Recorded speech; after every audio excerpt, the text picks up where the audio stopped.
열왕기하 13장 마지막 부분을 볼 텐데요. 그러고 보니까 지난 금요일 본문 이어서 바로 마주하고 있는 본문이죠. 그래서 지난주 본문을 우리가 잠깐 간략하게나마 살펴볼 수밖에 없어요. 자, 제목이 뭐였죠? 동편 창을 열라였습니다. 그렇죠? 근데 왜 하필 동쪽이었는가? 그쪽 방향에 뭐가 있었죠? 원수의 세력의 전명지와 나라가 있었습니다. 그러니까 하나님은 일하시는 방식이 이렇게 정면 돌파입니다. 믿습니까? 예, 아무리 세력이 막강하고 또 위력으로 겁먹게 한다 할지라도 성도들에게 그것을 피하지 않도록 동편 창을 열라. 요아스는 벌벌 떨면서 이스라엘의 병거와 마병이여 나의 아버지여 나의 아버지여 눈물을 흘리면서 병들어 이제 죽어가고 있는 엘리사를 찾아왔었죠. 그때 엘리사가 왕에게 몇 가지 명령을 했는가 하면 세 가지 명령을 합니다. 자, 그 세 가지 명령을 한번 다시 확인해 보십시다. 15절 보세요. 15절. 엘리사가 그에게 이르되 활과 화살들을 가져오소서. 구약 성경에서 활은 항상 언약이라는 개념이 이 활 속에 담아져 있는데 무지개를 사용한 단어가 여기에 사용한 활이라는 단어와 일치하는 같은 단어입니다. 해서 여기서 활은 선지자 엘리사가 해석을 해준 것처럼 이것은 구원의 화살이다. 항상 언약은 목적지가 뭐죠? 우리를 구원하심의 그 목적지가 있단 말이에요. 그래서 여기서 활을 잡으라는 말은 그 구원의 약속을 붙들라 그 말이에요. 근데 그 구원의 약속은 사실 말씀을 통해서 우리에게 이미 수많은 선지자들을 통해서 하나님의 일양하신 마음으로 우리에게 전달되었던 언약입니다. 아브라함 때부터 이삭과 야곱에 이르기까지 다윗의 왕조를 통해서 하신 언약이에요. 그걸 붙들라 그 말이에요. 자, 그리고는 이제 화살을 가져옵니다. 그리고 17절 이르되 동쪽 창을 여소서 적들을 향하여 마주하라 그 말이죠. 이제 내일 월요일 날 눈을 열면 여러분들도 이제 세상 속의 가치관으로 똘똘 뭉뚱그려져 있는 그런 대적의 세력들을 만나게 될 거예요. 근데 그런 세력들이 아무리 세상적으로는 규모로 덤비고 숫자로 덤비고 세력으로 우리를 겁먹게 만들더라도 모든 전쟁은 누구에게 속한 것이죠? 하나님께 속한 것이에요. 그 말을 누가 먼저 했나요? 다윗이 먼저 했어요. 다윗이 거대한 자이언트 골리앗 앞에서 전쟁은 하나님께 속한 것인즉, 그리고 일가를 던지는데 이 할례 없는 백성이 하나님의 군대를 모독하는도다. 그래서 이 전쟁을 크기와 규모와 세력의 싸움으로 이해하지 않았어요. 어린 다윗은 비록 거의 비무장 상태였지만 이 전쟁을 하나님의 전쟁으로 보았다 그 말이에요. 그 믿음이 있어야 돼요. 우리가 오늘 낮에도 쭉 말씀을 들었던 것처럼 이 격동하는 역사 속에서 세상은 엎어질 듯 우리를 엄몰하고 겁박하고 우리를 겁먹게 만들지만 그 속에서 하나님의 구원의 약속을 따라서 일하시는 하나님의 경영을 볼 수 있는 눈이 있어야 됩니다. 그래서 우리가 입술을 열어서 신앙 고백을 어떻게 하고 사느냐가 굉장히 중요해요. 허튼 말이라도 농담이라도 비신앙적인 농담을 해서는 안 돼요. 여호와께서 들으심이라. 여호와께서 들으심이라. 그러니까 가나안 들어가기 전에 죽겠다니까 다 죽이잖아요. 광야에서. 근데 성경은 뭐라 그러죠? 내 귀에 들린 대로 그랬어요.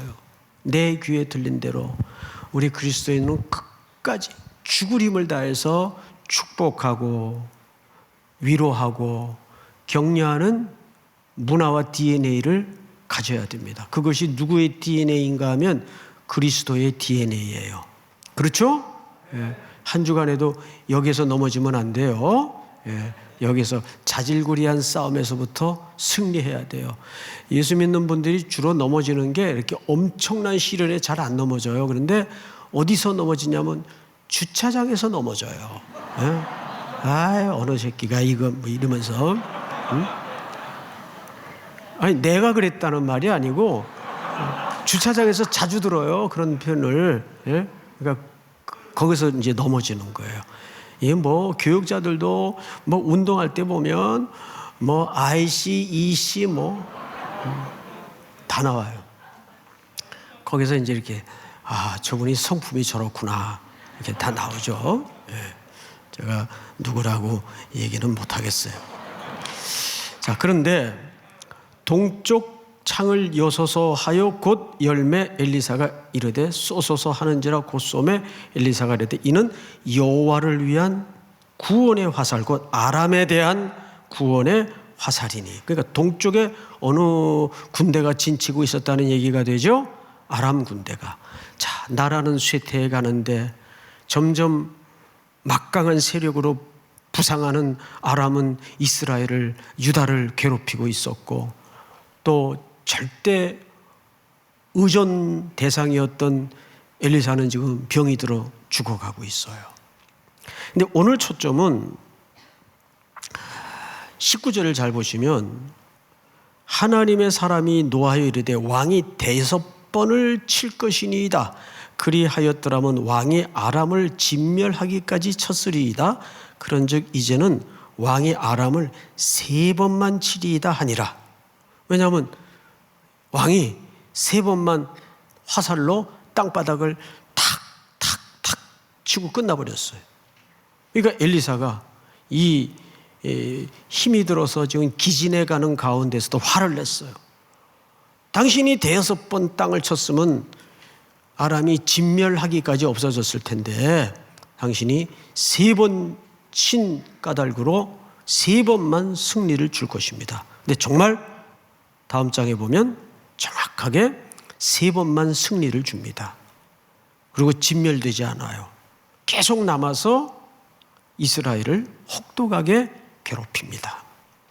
자, 이제 그랬던 엘리야가 죽어요. 자, 보시면 20절을 보세요. 오늘 본문 첫 절이죠. 엘리사가 죽으니 그를 장사하였고 해가 바뀜에 여기서 더 나갈 수가 없었던 좀 의문이 들어요. 뭐냐 하면 여러분들도 성경을 읽으면서 항상 읽는 기초가 뭐냐면 상식선에서 먼저 읽을 수 있어야 되는데 우리 기독교인들만큼 아마 장례식 많이 다니는 분들 없을 거예요. 뭐 적어도 교회 직분자가 되면 교인들이 다 내 가족이고 형제고 자매니까 뭐 어쨌든 문상을 다 할 수밖에 없어요. 그리고 요즘 코로나 때문에 얼마나 많이 이웃에서 부고의 소식이 날아드는지 정말 이게 장난이 아니에요. 저도 웬만한 장례식에는 환경도 그렇고 좀 상가하는데 일주일에 한 2-3건은 조문을 해야 되고 장례를 가는 것 같아요.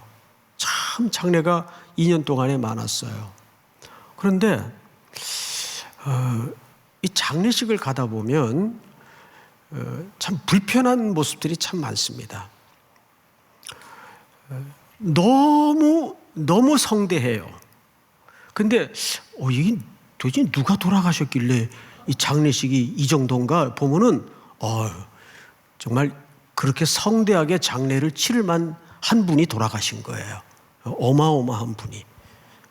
평소에 살아계실 때 명성도 있고 일도 많이 하시고 또 좋은 일도 많이 하시고 한 분들이 돌아가시면 그냥 장례식장이 뭐 아주 번성을 하죠. 조문객이 많으니까. 뭐 저는 그걸 나쁘다거나 나무랄 그런 의도는 없어요. 거기에 비해서 오늘 엘리사 선지자님은 너무 한 줄도 뭐예요? 반 줄로 그냥 처리해버려요. 뭐라고 되어 있는가 하면 엘리사가 죽으니 장사했다. 끝. 어때요? 야, 이 정도 대선지자면 적어도 엘리야의 후계자였는데 엘리야 못지않게 엘리사도 대단한 혁혁한 공을 세웠단 말이에요. 또 이스라엘이 위기 때마다 이스라엘을 지켜냈고.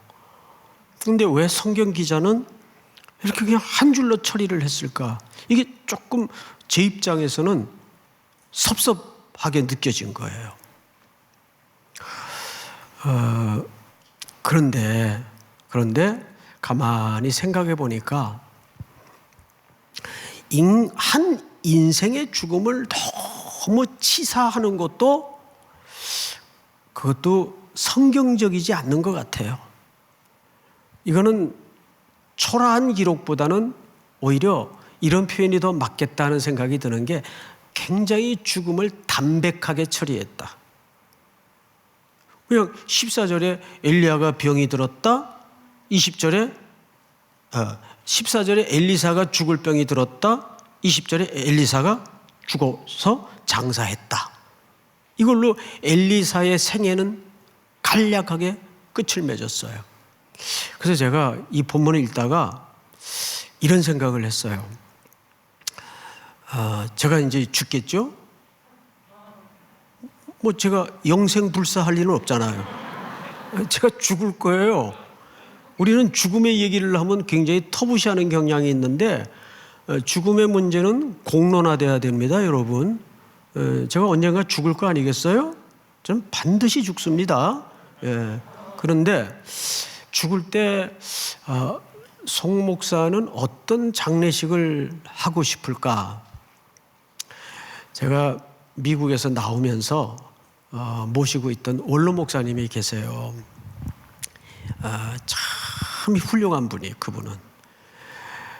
그분은 우리나라의 이승만 대통령 때 나라의 지도자들을 일꾼들을 키운다는 국가적 차원에서 프로젝트로 우리나라에서 처음으로 국비 유학생을 2명을 뽑았어요. 그분 중에 한 분이에요, 이분이. 그래서 국비로 유학을 미국에 보냈는데 이분은 그만 미국에 가서 하나님을 만나고 예수님을 만난 거예요. 그래서 국가에서 보낸 목적대로 공부를 안 하고 신학을 해가지고 신학대학 교수가 된 거예요, 이분이. 그런데 일본에 선교사로 갔다가 오시고 신학교 교수를 하시다가 이제 연세가 드셔서 은퇴를 하셨겠죠? 근데 아직 그냥 놀기에는 나이가 젊으시니까 그 주변에 존경하던 지인들이 우리 모아놓고 교회 좀 하자고, 우리 말씀 좀 가르쳐 달라고. 그분은 굉장히 큰 학자예요. 그런데 이렇게 저서도 딱 한 권 남기셨어요. 딱 회고와 전진이라는 책인데 그냥 제자들의 성화에 못 이겨서 그 책 하나 딱 남겼습니다. 이분이 자기 후계자를 찾기 위해서 한국에 나오신 거예요. 근데 조건이 뭐냐 하면 들어와서 반드시 공부를 할 것. 그리고 두 번째는 공부가 끝나면 반드시 자기처럼 미국에 남지 말고 고국으로 돌아갈 것. 이 약속을 지킬 수 있는 사람을 찾으러 온 거예요. 거기에 제가 걸린 겁니다. 은혜로. 저는 미국에 유학 가서 공부할 실력도 안 되고 또 사실 공부에 자질도 없어요. 근데 어쨌든 하나님의 은혜로 그렇게 미국에 목회 겸 공부를 한다고 건너가게 된 거죠. 그리고 한 2년 반 동안 혹독하게 고생을 하다가 이제 한국에 부름이 있어서 나오게 됐는데 제가 그분에게 참 지금도 중심을 다해서 죄송한 게 뭐냐 하면 그분이 평소에 자기 장래를 어떻게 했으면 좋겠다고 찬송가 제목까지 다 저한테 유언처럼 말씀해 놓고 가셨어요. 그분이. 순서는 이렇게 하고, 근데 굉장히 진보적이고 깨인 분이에요. 그분이 제일 평소에 불만을 가졌던 게 뭐냐면 저한테 항상 그렇게 가르치셨어요. 아니 왜 한국 교회는 이게 예식인지 예배인지 헷갈릴 정도로 구분 없이 이렇게 섞어서 하냐. 이게 늘 그분의 질타였습니다. 그냥 예배 따로 드리고 그 다음에 뭐 반지 교환이라든지 선언이라든지 이런 거는 예식으로 2부 순서로 따로 밀어내서 그거는 따로 해야지 왜 축도까지 예배 안에다가 이걸 뒤죽박죽 섞어가지고 이게 예배냐 예식이냐 사람한테 하는 거냐 하나님한테 하는 거냐 이렇게 헷갈리게 만드냐 이렇게 항상 질타를 하셨던 굉장히 그런 측면에서는 성각자예요. 장례식도 그래. 장례식도 얼마나 우린 장례식 한 번 가면 뭐 순서가 많습니까? 그러면 장례식도 장례식이 따로 있어야 되고 장례 예배가 따로 있어야 되는데 이게 막 엉켜 있고 뒤섞여 있어요. 이게 사실 원론적으로 얘기하자면 이런 문화도 바로 잡아야 됩니다. 정확한 측면에서는 예배 따로 그리고 하나님 앞에 드리는 순서 끝나면 그다음에 사람끼리 서로 추억하고 갖춰야 될 또 이해가 있지 않겠어요? 그거를 그때 하자는 거예요. 이게 지금 엘리사 죽음 얘기하다가 이게 지금 이야기가 여기까지 왔는데 어쨌든 엘리사의 죽음은 성경 기자가 뜻밖에도 굉장히 담백하게 처리를 했어요. 담백하게. 제가 요즘 이 장례 문화에 대한 이 개선책에 대해서 상당히 사실 고민을 많이 갖고 있습니다. 요즘 우리 성도님들 뭐 장례가 나면 뭐 조문을 하는 경우도 있고 또 못하는 경우도 있는데 그중에서 제일 안타까운 게 우리나라의 이 장례 문화는 일제 잔재가 굉장히 많습니다. 리본 다는 거, 완장 차는 거. 여러분 이 완장 왜 차는지 아세요? 주로 일제 때 독립투사들이 지인 중에 장례가 나면 장례식장을 통해서 모의를 하곤 했어요. 그러니까 일본 경찰들이 상주에게 완장을 채워서 사람을 구분할 수 있도록 조치한 겁니다. 그게 일제 잔재예요. 그런 게 굉장히 많습니다. 리본도 마찬가지고. 그다음에 뭐 우린 또 죽은 그 시신은 싸서 또 두 번째는 결관을 다 하죠. 이거 저희 목회학 시간에 또 이걸 따로 배웠어요. 그런데 이것도 들이다 보니까 유교 문화의 산물이고 기독교적인 전통이 아니에요.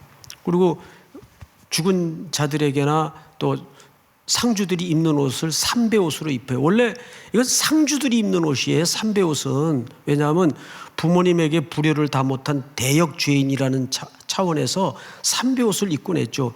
이젠 그걸 언제부턴가 시신에다가 입히더라고요. 그런데 중국산인데 수백만 원짜리야. 이거는 고쳐야 돼요. 그냥 그분이 평소 즐겁게 평소에 익숙히 좋아하던 옷 입혀서 이렇게 모시면 될 텐데 그러고는 화장터에 모시고 가서 후루룩 태워버려요. 수백만 원을. 왜 그런 낭비를 해요? 그러니까 장례 한번 치르고 나면 기둥뿌리가 뽑히는 겁니다, 여러분. 이제 오늘은 이제 그런 시간이 아니니까 잊지 마십시다. 제가 이걸 시간이 되면 하려고 장례 5대 적 이렇게 해가지고 이거를 적어왔어요. 제가 제목만 얘기할게요. 수의 문화 바꿔야 돼요. 수의 문화. 이제 놀래가지고 떨어뜨리잖아요.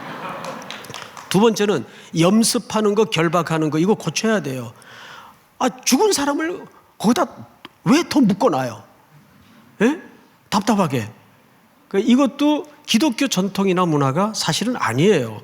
세 번째, 완장과 굴건 이런 거. 그다음에 국화. 여러분 이 국화도요. 일본 황실의 상징적인 꽃이 뭔지 아시죠? 국화예요.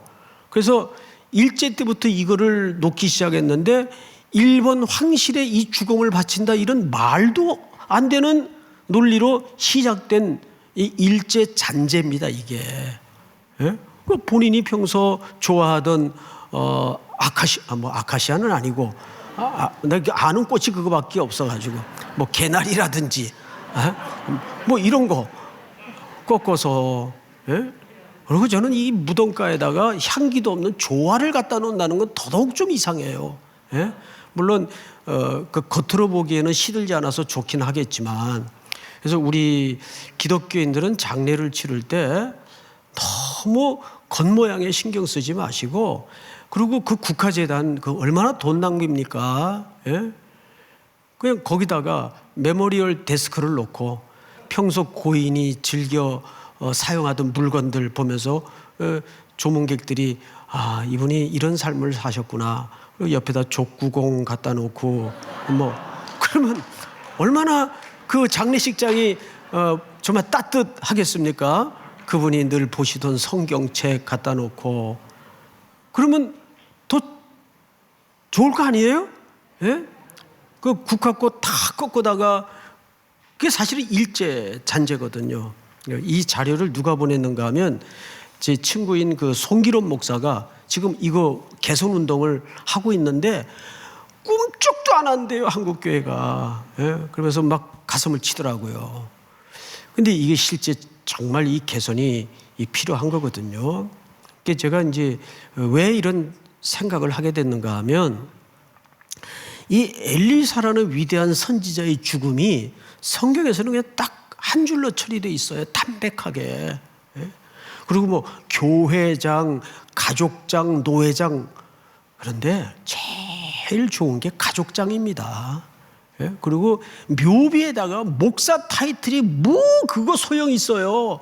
그저 하나님께 부름받은 성도, 최고의 명예죠. 할렐루야. 그래서 제가 이제 죽을 텐데 제 묘비에는 묘비가 남겨질지 안 남겨질지 모르겠는데 그냥 성도 송택은 하면 그거 이상 명예가 어디 있어요. 그거 이상의 영광스러움이 어디 있어요. 잊어먹지들 말고 기억하세요. 저는 제 장래에 수많은 청년들에 둘러싸여서 마지막 길을 떠났으면 참 좋겠다는 혼자의 생각을 가져봅니다.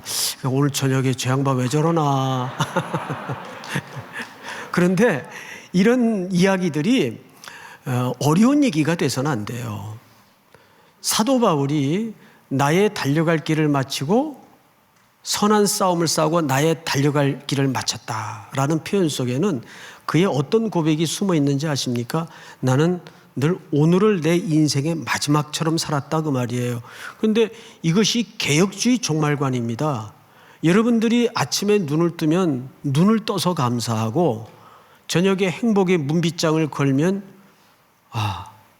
오늘도 주의 은혜로 무사히 하루를 지냈구나. 왜냐하면 하루를 살아낸다는 게 인간으로서는 정말 요즘 같은 세상에는 엄청난 겁니다.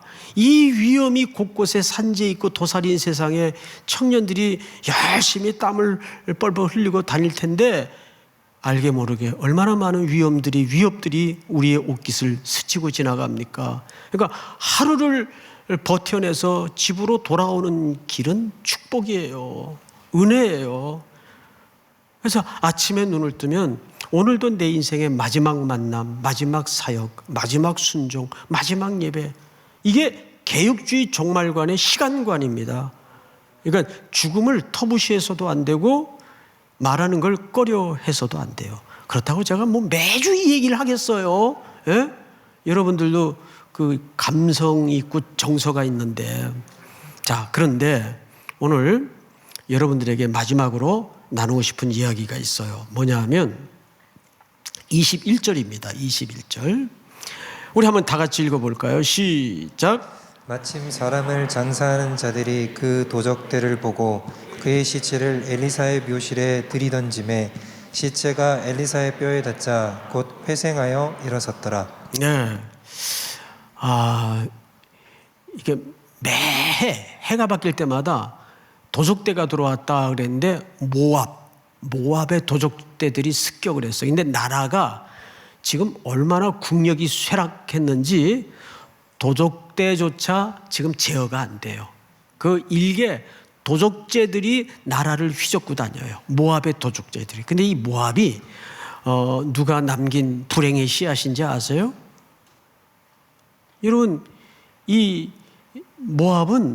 모압과 암몬 두 민족은 창세기 13장에 보면 롯이 남긴 불행의 씨앗이에요. 딸들을 통해서 후손이 끊어질까 봐 아주 세속적인 방법으로 술을 먹이우고 각각 아버지에게로 두 딸이 들어가서 남긴 민족이 모압과 암몬이에요. 근데 훗날 이 이스라엘을 괴롭히는 목에 가시 같은 존재로 역사 속에 일어날 줄이야 누가 알았겠습니까? 그래서 제일 무서운 게 여러분 역사예요. 역사를 딱 한마디로 갈라디아서 본문을 인용해서 빌리자면 사람이 무엇으로 심든지 그대로 거두리라. 그 역사가 무서운 거예요.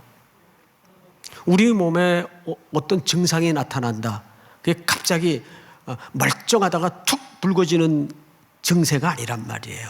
다 오랜 세월 나의 잘못된 행동 습관, 음식 습관이 누적이 되고 쌓여져서 어느 날 툭 붉어지는 것처럼 보일 뿐이지, 그래서 혈관이 막히고 이런단 말이에요. 그게 우리의 잘못된 식생활 습관, 인내하지 못하는 식생활 습관 때문에 나타나는 증상들이잖아요. 그 역사라는 것은 실제 일상의 생활 속에서도 그 적용을 찾아볼 수 있어야 돼요. 그렇구나. 내가 지금은 조그만 실수, 조그만 나쁜 습관들이 아무것도 아닌 것 같지만 이게 역사라는 측면에 얹어지면 세월이 천착되고 모아지고 쌓여지면서 그게 어느 날 내게 부메랑으로 돌아오는 거예요. 그게 역사의 무서움이에요.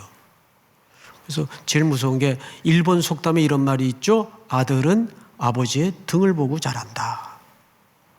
너 누가 그런 걸 배워서? 지가 그랬거든. 예?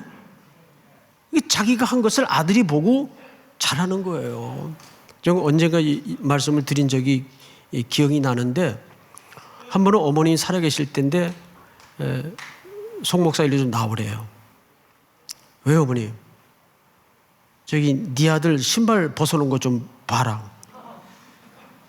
그래서 아이 자식 또 이렇게 벗어났네 그러고 이제 돌려놓으려고 그랬는데 개 탓할 것 없이 네가 신발을 꼭 그렇게 벗어놓잖냐. 예? 어머님이 저한테 야단을 치시더라고요. 그러니까 아들이 문제가 아니라 제가 신발을 노상 그렇게 벗어놔요. 예? 앞코와 뒷코가 거꾸로 가도록, 그리고 각각 따로 떨어져 있도록 그렇게 벗어나요. 그런데 참 인간이 어머니가 잔소리할 때는 그게 귓구멍으로 안 들어와요. 어머니 가시니까 집에 들어서자마자 신발을 벗는데 어머님 잔소리가 생각이 나는 거예요. 요즘은 두 발을 가지런히 모아서 곱게 벗어야죠. 예? 그러니까 이런 것 같아요. 제 나이에 철드는 사람은 없어요. 누구든지 20대에 20대만큼 철드는 사람 없어요. 60대에 60대만큼 철드는 사람 없어요. 꼭 지나고 나서야 인간은 그때 철이 들게 돼 있어요. 어쩔 수 없어요, 인간은. 오늘 이 모압이 도적대가 공격해서 이 약해 빠진 나라를 얼마나 힘들게 했는지. 그러니까 이 이스라엘 백성들이 도망가다가 그 장례도 치를 겨를 없이 도적대가 몰아치니까 도망가다가 그 시신을 어디다가? 엘리사의 묘실에다 집어 던진 거예요. 그러니까 그 엘리사의 시신에 던져진 시신들이 닿자마자 어떻게 됐다는 거예요? 뼈에 닿자 곧 회생하여 일어섰더라. 이게 좀비의 기원이에요. 좀비의. 여러분, 좀비의 기원이 진짜 언제부터 생겼는지 아세요? 전염병하고 관계 있는 건 모르죠? 우리나라에 그 좀비라는 별명을 가진 그 격투기 선수가 있죠? 며칠 전에 그 챔피언 그 대결하다가 그 졌긴 했는데 참 그 잘 싸우는, 정말 흐느적거리면서도 또 일어나고 결국은 그 승리를 쟁취한 그 정찬성 선수라는 격투기 선수가 있어요. 그분 별명이 코리안 좀비 아니에요? 이 좀비 영화도요, 이렇게 세대별로 차이가 있더라고요. 처음에는 좀비 영화를 보면 이렇게 혼자 등장을 해요. 그래서 어그저 행동도 느리고. 근데 요즘 좀비 영화는 떼거리로 일어나고 그다음에 동작이 또 빨라졌어요. 좀비들이. 에? 와. 그래서 에스겔서 37장 보는 것 같아요. 그런데 이 좀비라는 모티브가 어디서 기원이 됐는가 하면 스페인 독감 때 얼마나 무지한 역사였는가 하면 그냥 병이 들면 전염병이 걸리면 산 사람을 그냥 땅에다 묻었어요.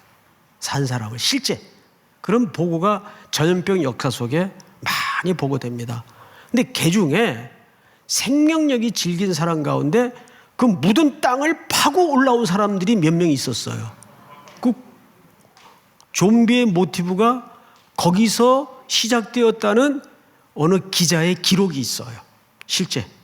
근데 그게 정설인지 아닌지는 중요하지 않아요. 문제는 오늘 죽은 자의 시신의 뼈에 죽은 시신이 닿자 어떻게 됐다고요? 그들이 살아나요. 이게 과연 뭘 얘기하고 싶은 걸까? 마지막으로 우리 에스겔서 37장을 좀 다 열어보겠습니다. 띄워주세요. 저하고 교독을 할 텐데 보십시다. 여호와께서 권능으로 내게 임재하시고 그의 영으로 나를 데리고 가서 골짜기 가운데 두셨는데 거기 뼈가 가득하더라. 시작. 나를 그 뼈 사방으로 지나가게 하시기로 본즉 그 골짜기 지면에 뼈가 심이 많고 아주 말랐더라. 그가 내게 이르시되 인자야 이 뼈들이 능히 살겠느냐 살 수 있겠느냐 하시기로 내가 대답하되 주 여호와 주께서 아시나이다. 시작. 또 내게 이르시되 너는 이 모든 뼈에게 대언하여 이르기를 너희 마른 뼈들아 여호와의 말씀을 들을지어다. 주 여호와께서 이 뼈들에게 이같이 말씀하시기를 내가 생기를 그들에게 들어가게 하리니 너희가 살아나리라. 시작. 너희 위에 힘줄을 두고 살을 입히고 가죽으로 덮고 너희 속에 생기를 넣으리니 너희가 살아나리라. 또 내가 여호와인 줄 너희가 알리라 하셨다 하라. 이에 내가 명령을 따라 대언하니 대언할 때에 소리가 나고 움직이며 이 뼈 저 뼈가 들어맞아 뼈들이 서로 연결되더라. 시작. 내가 또 보니 그 뼈에 힘줄이 생기고 살이 오르며 그 위에 가죽이 덮이나 그 속에 생기는 없더라. 또 내게 이르시되 인자야 너는 생기를 향하여 대언하라. 생기에 대언하여 이르기를 주 여호와께서 이같이 말씀하시기를 생기야 사방에서부터 와서 이 죽임을 당한 자에게 붙어서 살아나게 하라 하셨다 하라. 시작. 이에 내가 그 명령대로 대언하였더니 생기가 그들에게 들어가매 그들이 곧 살아나서 일어나 서는데 극히 큰 군대더라. 또 내게 이르시되 인자 이 뼈들은 이스라엘 온 족속이라. 그들이 이르기를 우리의 뼈들이 말랐고 우리의 소망이 없어졌으니 우리는 다 멸절되었다 하느니라. 시작. 그러므로 너는 대언하여 그들에게 이르기를 주 여호와께서 이같이 말씀하시기를 내 백성들아 내가 너희 무덤을 열고 너희로 거기에서 나오게 하고 이스라엘 땅으로 들어가게 하리라. 내 백성들아 내가 너희 무덤을 열고 너희로 거기서 나오게 한즉 너희는 내가 여호와인 줄 알리라. 다 같이 시작. 내가 또 내 영을 너희 속에 두어 너희가 살아나게 하고 내가 또 너희를 너희 고국 땅에 두리니 나 여호와가 이 일을 말하고 이룬 줄을 너희가 알리라. 아멘. 여호와의 말씀이니라. 아멘. 자, 여러분 이 본문은 오늘 본문과 어떤 질서를 갖고 있는가 하면 결국은 하나님께서 죽은 시신인 엘리사의 시신을 통해서도 되어지면 그 시체들이 어떻게 됐어요? 살아났어요. 이것은 장차 하나님께서 궁극적인 구원과 궁극적인 소망을 이스라엘에게 놓지 않겠다는 약속을 보여주시는 건데 그 증거가 뭐냐 하면 22절을 보세요. 22절 여호와스의 왕의 시대에 아람 왕 하사엘이 항상 이스라엘을 학대하였으나 여호와께서 아브라함과 이삭과 야곱과 더불어 세우신 언약 때문에 이스라엘에게 은혜를 베풀며 그들을 불쌍히 여기시며 돌보사 멸하기를 즐겨하지 아니하시고 이때까지 자기 앞에서 쫓아내지 아니하셨더라. 뭐 때문에요? 약속 때문에. 하나님의 성실하신 약속 때문에. 믿습니까? 그렇다면 죽은 엘리사의 시체도 죽어서도 그는 메시지를 통해서 부활을 약속하고 있어요. 구원을 약속하고 있어요. 여기에 우리는 어떤 모티브를 붙잡아야 될까요?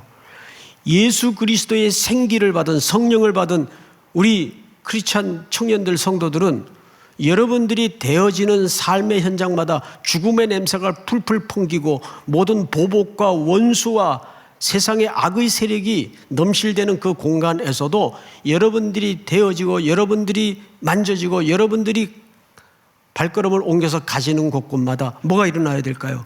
생기가 들어가고 부활이 일어나고 소생함이 일어나고 생명이 일어나는 생명의 전달자가 되어야 됩니다. 믿습니까?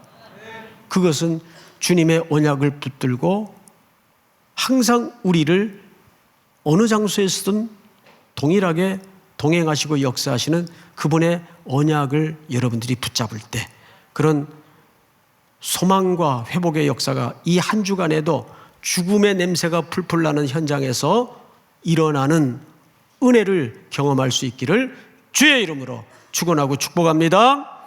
우리 다 일어나십시다. 주와 같이 길 가는 것.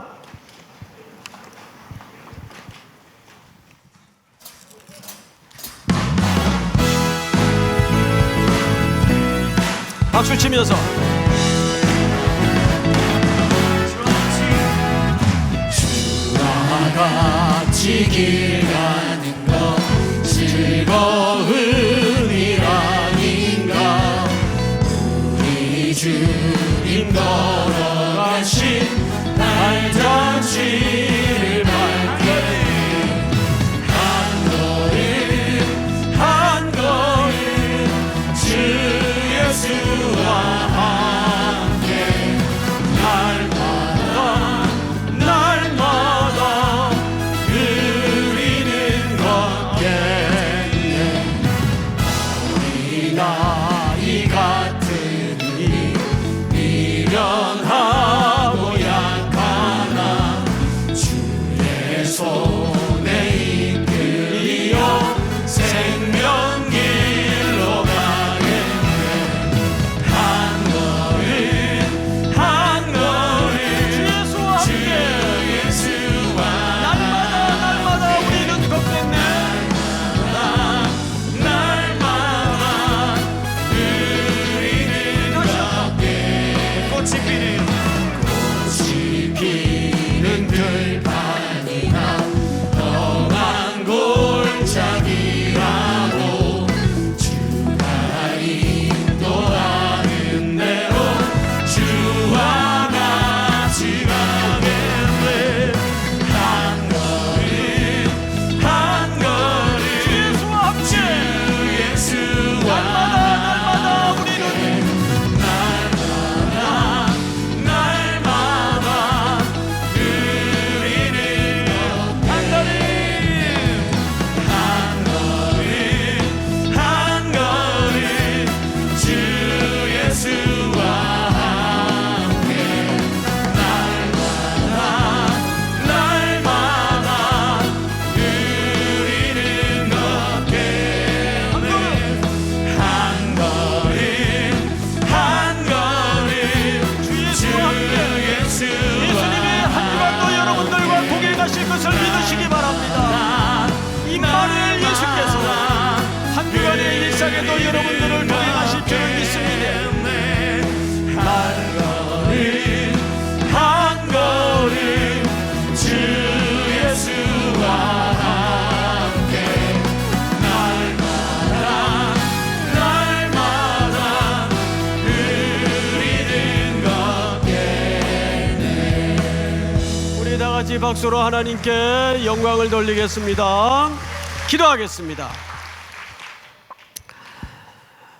엘리사의 시신의 뼈들이 닿자 하나님의 군대로 일어났던 것처럼 에스겔 골짜기의 뼈들이 하나님의 생기를 통해서 여호와의 군대로 일어나듯이 여기 함께한 모든 청년들의 성도들의 삶 속에 하나님의 생기가 들어가게 하시고 성령의 감동을 통해서 붙잡히는 또 한 주가 될 수 있도록 이끌어 주시옵소서.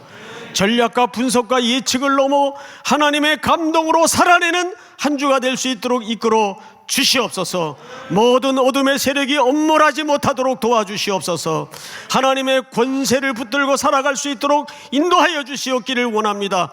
오늘 특별히 장애인 주일을 맞아 귀한 형제자매들과 함께 즐거운 천국의 축제를 경험할 수 있도록 은혜 주신 것을 감사합니다. 저들이 이 땅에 살아가는데 이 땅이 공고하지 않도록 도우시고 여러 부모님들과 형제들과 자매들이 함께하기에 천국 같은 삼일교회가 될 수 있도록 이끌어 주시옵소서. 우리 청년들이 한 주간도 살아낼 삶의 현장에 하나님의 선명한 길이 보여지게 하시고 하나님의 약속에 붙들리는 한 주가 될 수 있도록 이끌어 주시옵기를 원합니다.